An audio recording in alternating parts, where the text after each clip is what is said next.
Mesdames et messieurs, bonjour, je vous souhaite la bienvenue dans le journal sur TV La Capitale, la chaîne des régions, la meilleure des chaînes. Voici pour vous les titres. À Yamoussoukro, nous parlerons de la 10e édition des doctorales de l'INPHB. Les étudiants confrontent leurs travaux de recherche. Toujours à Yamoussoukro, l'UNACOPEC célèbre la journée des salariés. Nous restons toujours à Yamoussoukro où l'association culturelle Les Arts sont en tournée. Et enfin à Saint-Fra, le lancement officiel de l'ONG Action en milieu rural à Saint-Fra.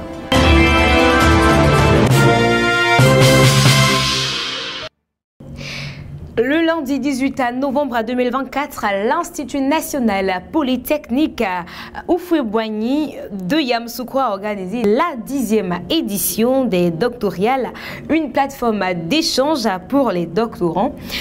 Loum Georgia, directeur général adjoint de l'Institut, a souligné l'importance de cet événement qui permet aux étudiants de présenter leurs travaux de recherche, de partager leurs expériences. Reportage. Placé sous le thème « Recherche, innovation et économie circulaire », quelle synergie pour l'atteinte des objectifs de développement durable. Cette édition a rassemblé divers acteurs de l'enseignement supérieur et du secteur privé, tous motivés par la nécessité de renforcer les liens entre recherche et innovation pour répondre aux enjeux de développement durable. Alors que les défis environnementaux et sociaux deviennent de plus en plus pressants, la Côte d'Ivoire doit repenser ses modèles de production et de consommation. L'économie circulaire, en opposition au modèle linéaire traditionnel, extraire, produire, jeter, propose des solutions durables en prolongeant la durée de vie des produits et en favorisant la réutilisation des ressources. Ici, cette activité, on appelle ça le doctorat. C'est une activité qui est organisée normalement par les doctorants eux-mêmes. Parce qu'au niveau de la formation doctorale à l'INPHB, on ne donne pas seulement le savoir aux étudiants. On leur apprend aussi à manager, on leur apprend aussi à organiser les activités. Et donc cette activité-là leur permet non seulement de commencer à apprendre à organiser des activités scientifiques, mais ça leur permet aussi de présenter leurs travaux au niveau de leurs camarades et de critiquer leurs travaux aussi au niveau de leurs camarades. Et ça fait la 10e année, je pense que chaque année on ajoute un plus au niveau de notre manière d'organiser, au niveau aussi de la qualité de ceux qui viennent. Nous avons des Ivoiriens, nous avons des polytechniciens, nous avons des étudiants qui viennent des autres universités et même certains qui viennent de l'extérieur, Sénégal, Bénin, Burkina Faso. Ce modèle est essentiel pour atteindre les objectifs de développement durable ODD définis par les Nations Unies. Je veux présenter le poids de la Côte d'Ivoire, c'est-à-dire une évaluation sensorielle. Présenter à la Côte d'Ivoire, c'est le côté organoleptique, à savoir le goût, la texture, la couleur et l'odeur. L'Institut national polytechnique Félix Houphouët-Boigny de Yamoussoukro, INPHB, s'engage à former des chercheurs capables de jouer un rôle clé dans cette transition. Comme chaque année, l'UNACOPEC n'a pas manqué de célébrer ses salariés lors d'une journée dénommée la journée des salariés. Cette fête qui s'est déroulée le samedi 16 novembre 2024 à Yamoussoukro a honoré tous les employés du pays à travers une série d'activités. Suivons ensemble le reportage de Soro Estelle. Comme chaque année, l'UNACOPEC n'a pas manqué de célébrer ses salariés lors d'une journée dédiée à la journée des salariés. Cette fête qui s'est déroulée le samedi 16 novembre 2024 à Yamoussoukro a honoré tous les employés du pays à travers une série d'activités. La journée a débuté par une activité sportive rassemblant les salariés de l'UNACOPEC qui ont participé à divers jeux. L'objectif principal de cette journée était non seulement d'honorer les employés, mais aussi de renforcer les liens de solidarité et de cohésion au sein de l'organisation. Après un échauffement en salle, les salariés se sont retrouvés sur le terrain pour un match amical. La compétition qui a vu s'affronter plusieurs équipes, c'est finalement l'équipe de Camara qui a triomphé face à l'équipe de Guassoularo.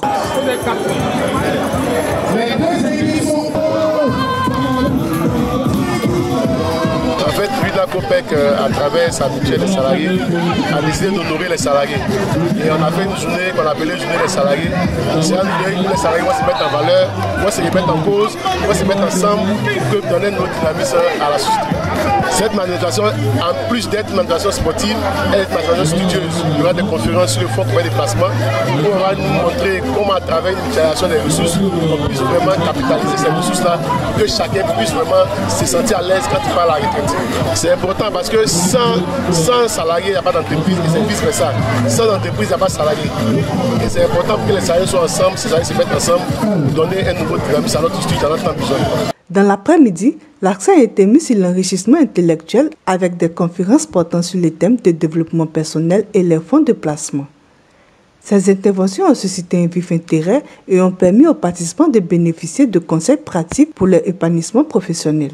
La journée s'est conclue par un dîner gala, marquant ainsi la fin des festivités de la journée des salariés de l'UNACOPEC.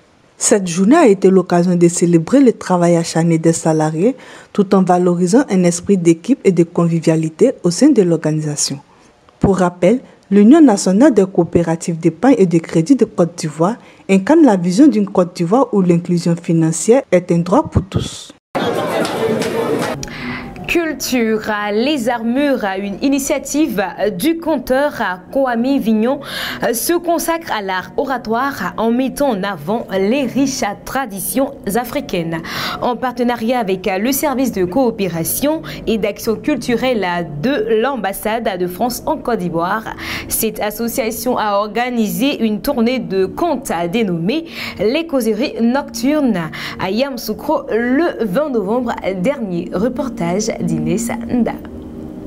Après le tour de San Pedro, c'est la capitale politique Yamoussoukro qui a accueilli la délégation des Armus ce mercredi 20 novembre 2024 à l'Alliance française de Yamoussoukro. Les Causeries Nocturnes est un rendez-vous périodique de spectacles de contes qui prônent des valeurs éducatives, de solidarité, de sensibilisation et de vivre ensemble. Cette quatrième phase de la tournée de spectacles de contes musicaux a été relancée dans les villes de l'intérieur.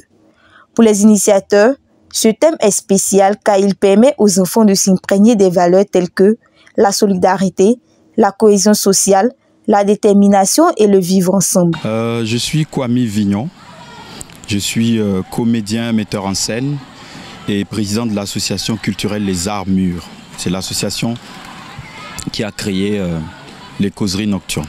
La cohésion sociale, déjà, il nous fallait un thème un peu en rapport avec l'actualité.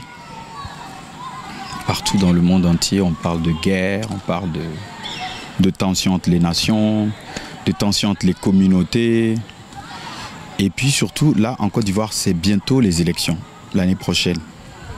Voilà, nous, on voulait faire un petit clin d'œil quand même à ça. Et les élections qui s'approchent, c'est souvent des moments de tension qui peuvent réveiller des choses enfouies. Donc voilà, c'était très important d'aborder ce thème-là et montrer que le conte aussi peut servir justement à aborder ces sujets en rapport avec l'actualité, quoi. Le but, c'est aussi de renouer avec des moments de conte comme ça, des moments d'écoute. Les enfants, ils sont tellement accaparés maintenant par tellement de choses, la télévision, les écrans. Des moments comme ça où ils vont au spectacle, qu'ils voient des artistes sur scène aborder des sujets de tous les jours en musique, de façon drôle, dans un langage qui leur est accessible et tout, ça devient très rare. Donc nous, en tant qu'artistes, c'est une mission qu'on s'est aussi donnée.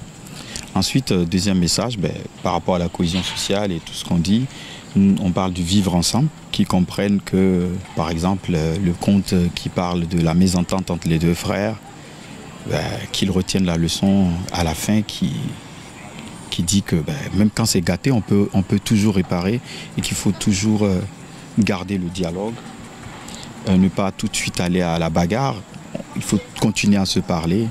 Ce sont des graines qu'on sème dans leur esprit.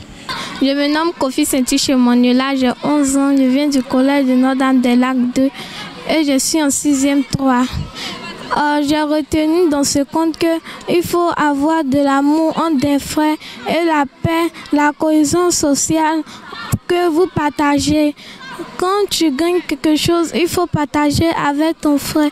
L'association culturelle Les Armus, créée en 2018 et reconnue officiellement en 2020, se consacre à la valorisation et à la promotion du conte et des arts oratoires. Grâce à des initiatives comme les causeries nocturnes, elle contribue à renforcer le lien social et à enrichir le patrimoine culturel ivoirien. Et dans le deuxième village, il y avait des bergers et des éleveurs.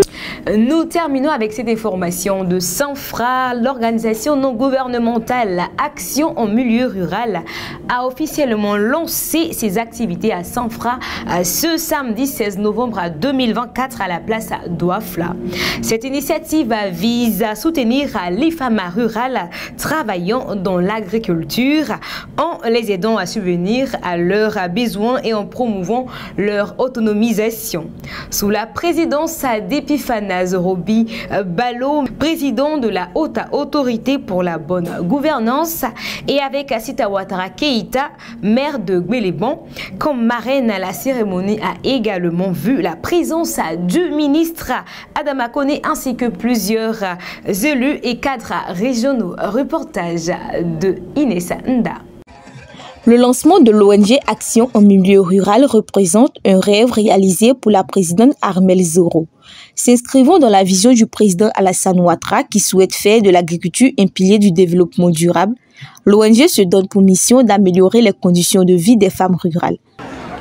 Action milieu rural est bien plus qu'une simple structure. Elle est une promesse, un engagement, une mission que nous portons tous et toutes ensemble afin de bâtir un avenir meilleur pour nos communautés. Nous avons souvent observé dans nos régions beaucoup de vulnérabilité, mais paradoxalement à cela, nous découvrons des talents excellents, du potentiel, une résilience qui le plus souvent essaie de s'illustrer. Mais les défis sont nombreux. L'accès à l'éducation numérique, aux ressources de base, aux opportunités de développement et à la formation demeurent pour beaucoup hors de portée. C'est pour répondre à ces besoins essentiels que nous mettons sur pied l'ONG Action en milieu rural. Nous n'avons pas la prétention de tout faire, oh que non. Notre mission est simple mais profonde. Les bénéficiaires ont exprimé leur gratitude pour cette initiative. Vraiment, je suis contente. Je dis merci à maman Sita Ouattara.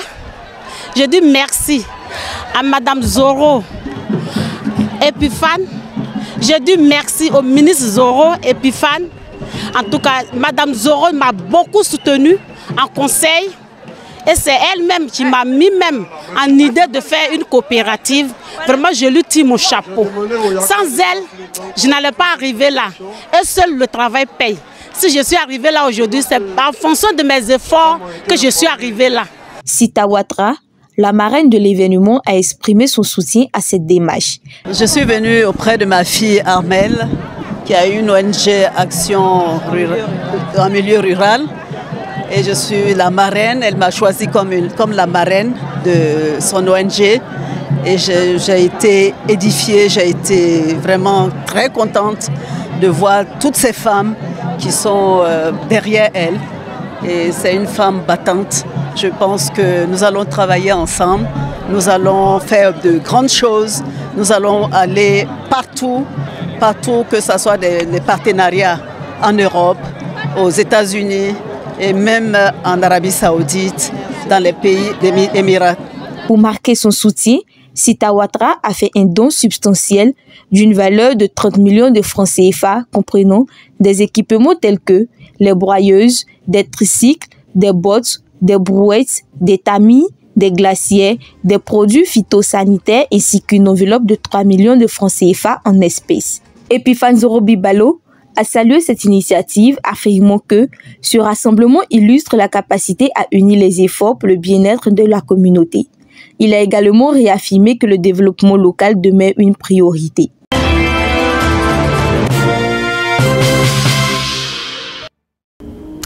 Et merci, c'est tout pour ce journal. Vous étiez sur TV La Capitale, la chaîne des régions, avec Rebecca Silla. On se donne rendez-vous à très bientôt pour une nouvelle édition du journal. D'ici là, prenez soin de vous.